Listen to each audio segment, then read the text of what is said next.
Welcome to Trenches to Testimony podcast. This is the first episode. First episode. We got a cheers. Right. Cheers. Here we are. Yes. Don't look at my nails. For all you non-polished moms out there, don't have time. Right. How did we get here? Like, give me a 30-second testimony from beginning to end on why we were sitting in these chairs right here. We are sitting in these chairs right here because a really difficult season in my life led me to actually walking with the Lord and not just believing in Him. And in that means I was able to hear Him clearer than I ever had before. And He said, it is time for you to stop telling your story all the time. And it's time for you to be able to do what you love, which is have conversations, soulful conversations, and bring other people's testimonies to the ears and to the hearts of everyone. And finally, do something for my kingdom and allow people to see that I am the Savior and you are not the Savior of your own story. And how did that relationship with the Lord begin? Obviously, you know, we grew up in a Christian household, but I think even like we went to church whenever the doors were open. You know, I went to private school and a Christian school, and like it was constantly drilled into our heads, you know, everything about Jesus this, Jesus that, but like also the mentality of like, this is who Jesus is, but then this is what it looks like behind closed doors, and by law, like this is what we are to do. This is who we are to be. This is what we aren't supposed to do. This is who we are not supposed to be. And so clearly, you know, I took life into my own hands. And so in that, like I really distanced myself from the Lord. And then I like came back, but not until like I hit full on desperation, and not until I literally was brought all the way down literally to my knees.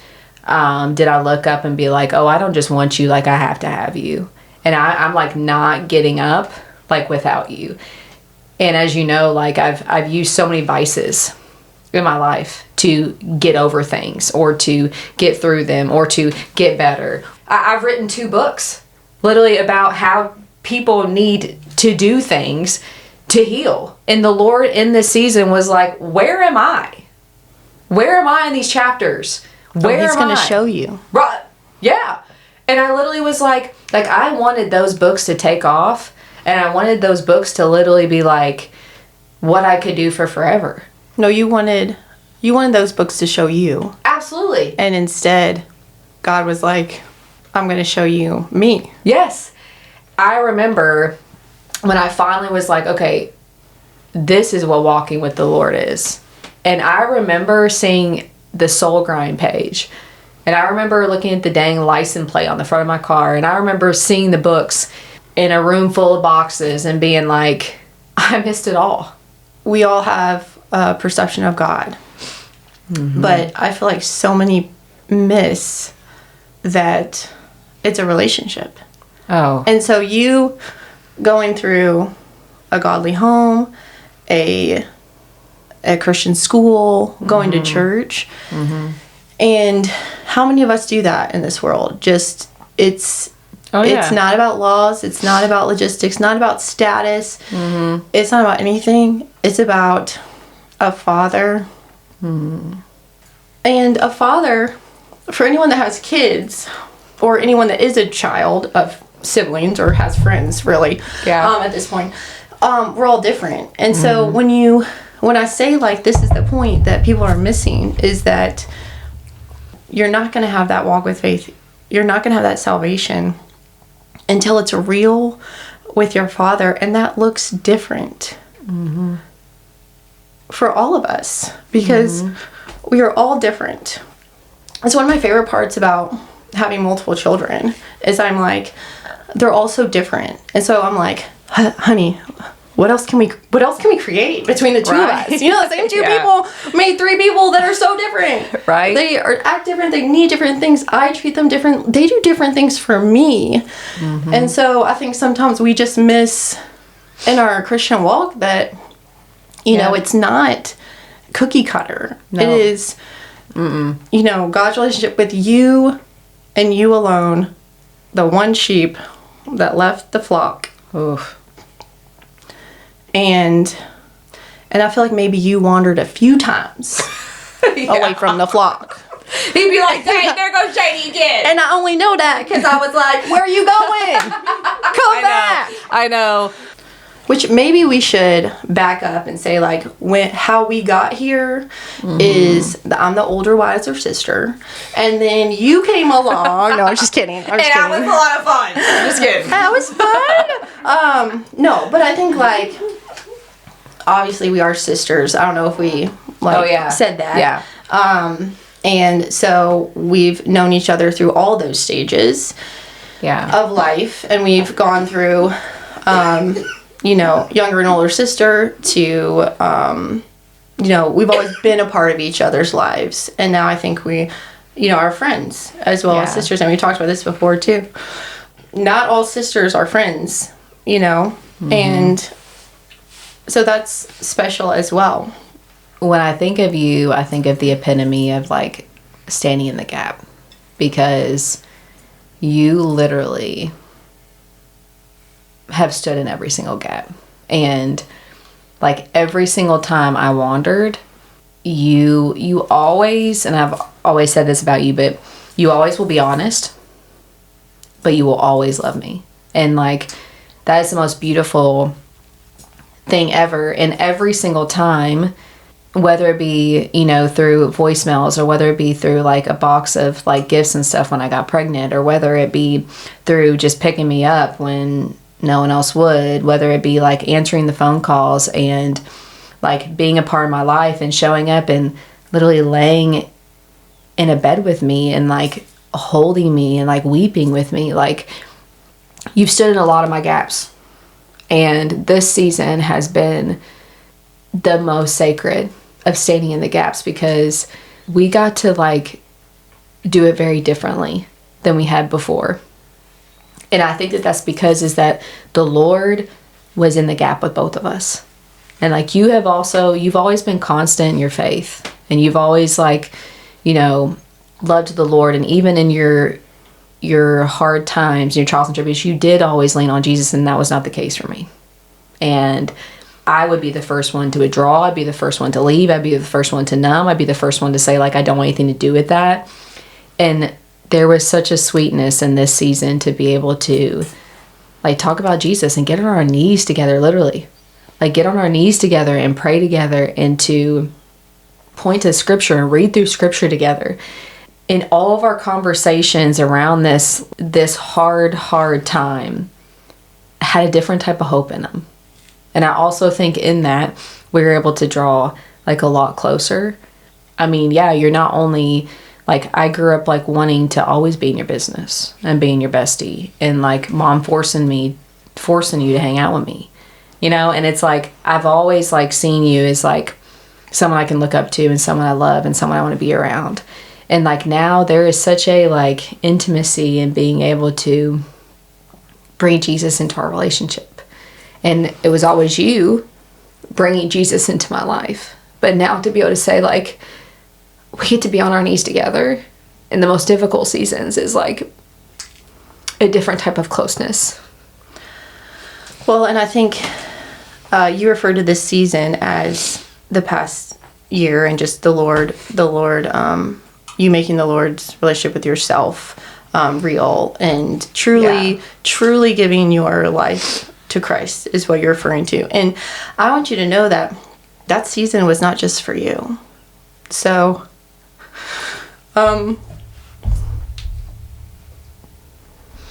like, not to make it about me, but, or the other people, but I think,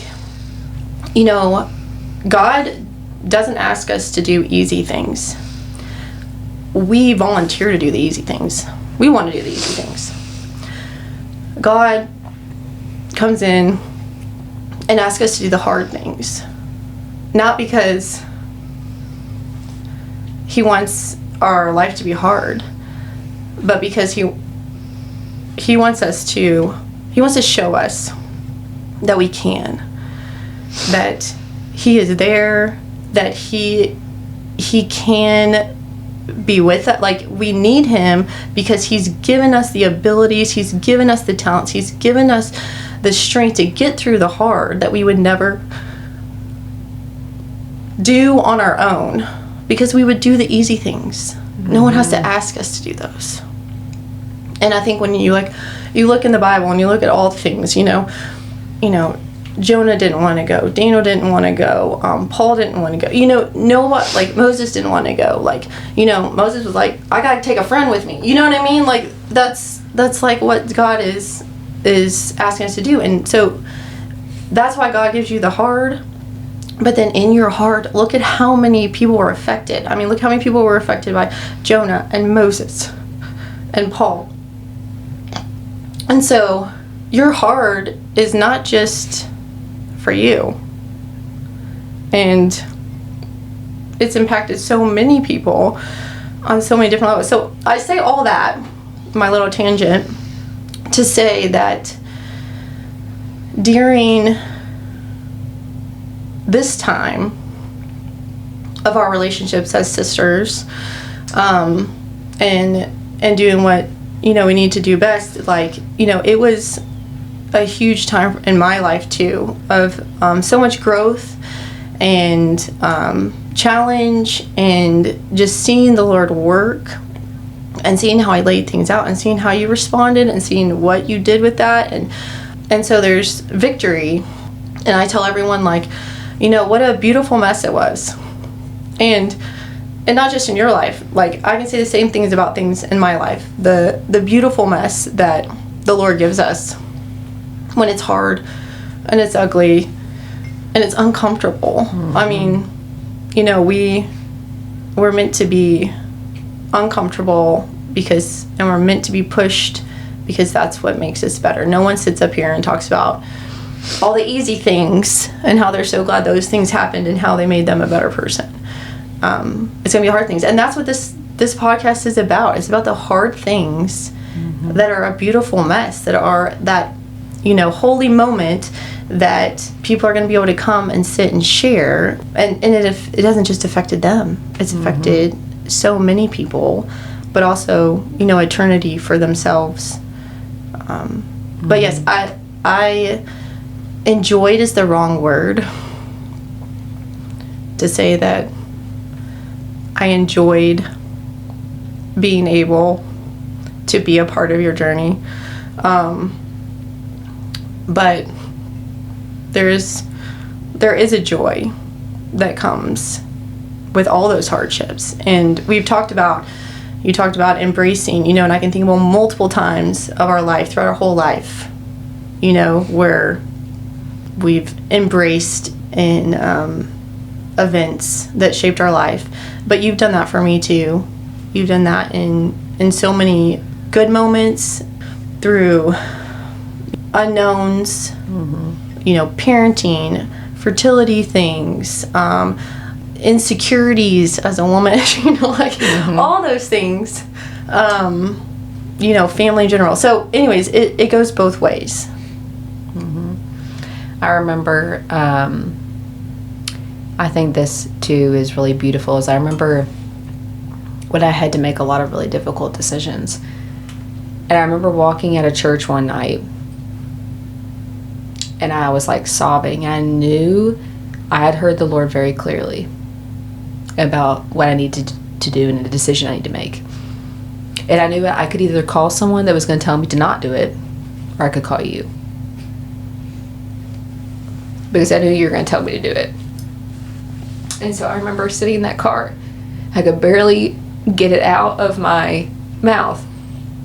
I told you what the message was about. I told you what the Lord told me, and you said, and you start crying with me, and you said, that's exactly what you're supposed to do. And I knew in that moment, the Lord gave me you also to be able to say, I gave her the gift of being honest. And I gave her the gift of also, knowing that she is going to tell you, what I would want you to do instead of what the world would want me to do. Because I was trying to call everybody else in that situation. And when we got to share that moment, of like being obedient. Like, it was so special to me because I was like, I'm so glad I called her, because she literally said, obey what the Lord is telling you to do, no matter what anybody else says to you. And right then and there, I made the decision, and I knew it was the right decision. I still, to this day, believe 100% that was the right decision. And that's the difference, I feel like, also in like walking with the Lord and believing in Him. Because it is hard. It is so hard. I remember like literally when I started, and I was like, man, I thought I believed. This is what believing is. This is what walking with this. It's a full-on surrender. It is a full-on, not Jaydee's way anymore. What my plan was, what I thought my life was going to look like, what I wanted to do with my life, my dreams, my goals, my ambitions, my family, like every single thing. Like, the Lord literally, I literally I felt like stripped of everything. And when I looked up, I literally, like, I feel like I will never be the same woman. And that in itself is really scary too. It's very scary knowing that you are forever changed, and that walking with the Lord does mean everything changes.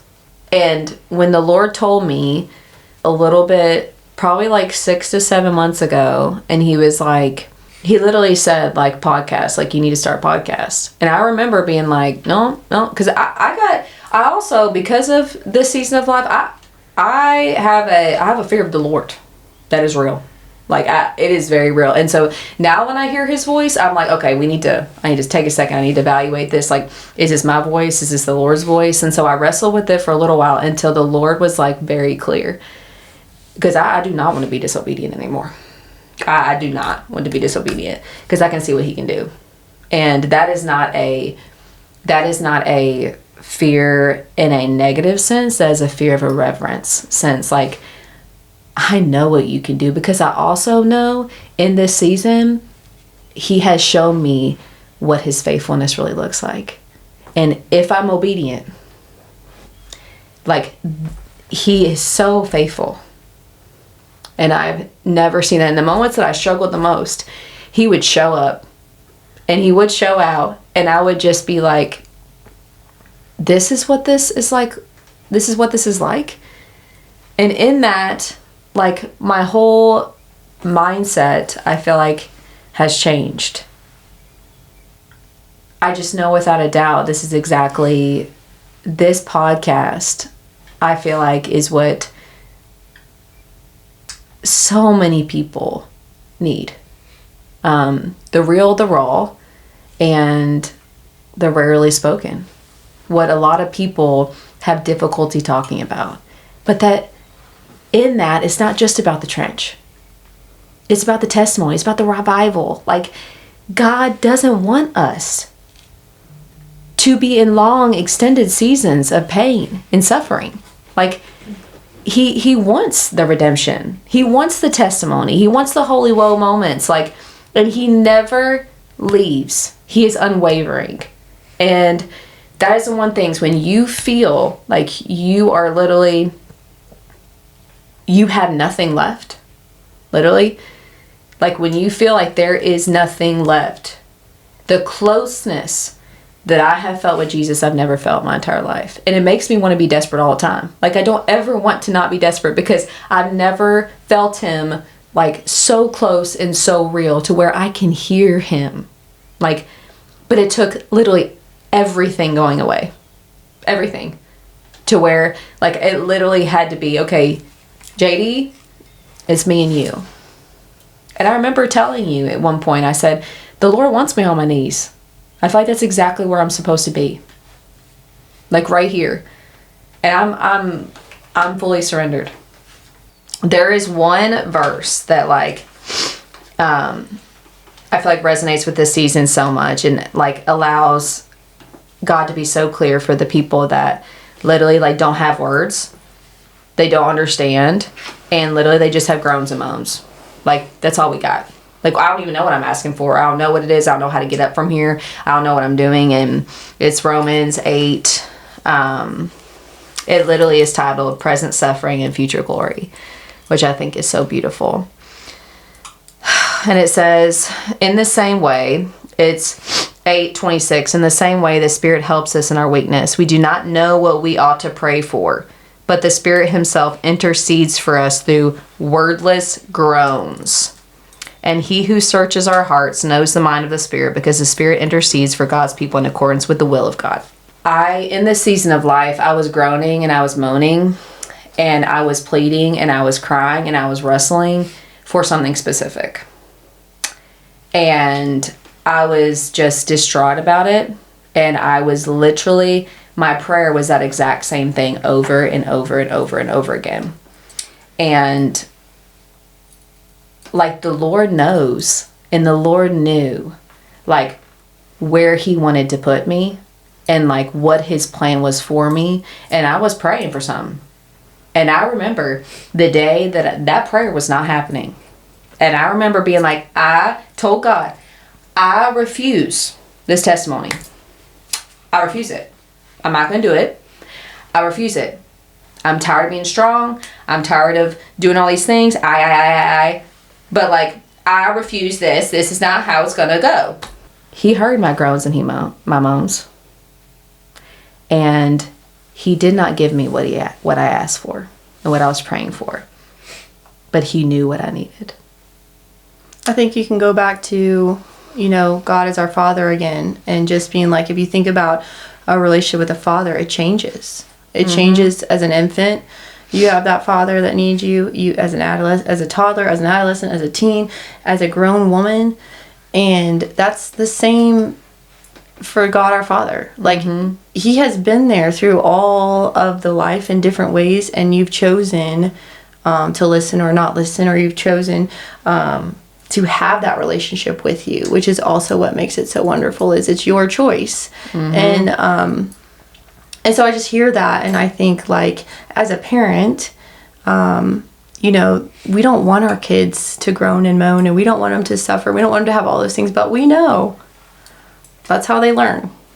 Yep.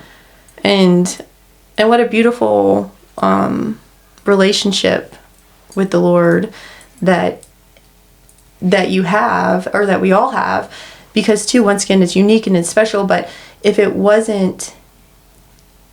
he just made you do what he knew, it wouldn't be the same. But he's allowed you to live this story because you appreciate, because you love, because now it is your desire, something different, something that you didn't know. And we look at our own kids too, and we can be like, watch them do something, or see them go somewhere, or miss a talent that they have. And as a parent, it's so hard to not intervene. And even though we do sometimes, right? Yep. Yeah. We shouldn't. And I just think that's just, again, showing the Lord just picking up and being your Father the way it's supposed to be. Well, and sometimes the Lord doesn't redeem our situations. He redeems us. The Lord is like, hey, I see what you don't see. I hear what you don't hear. Like, and I know, like, this will carry on if you allow me to like put you in place.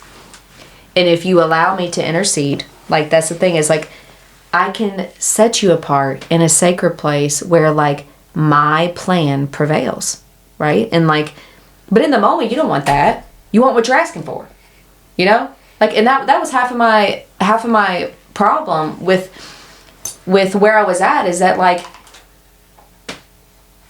I was like, why am I not getting what I'm asking for? Desires in my heart, right? But the Lord knew, like, this, Jaydee, like, no, this is really what you want. Like, this right here, like, this is what you want. But it took me, like, it took literally wiping everything for me to be able to see, okay, like, your will, your way, not mine. So with this new direction, what is the one thing or if you could put it into a sentence or two, to what's the one thing you want everyone to learn or gain or feel as this new journey begins? Is that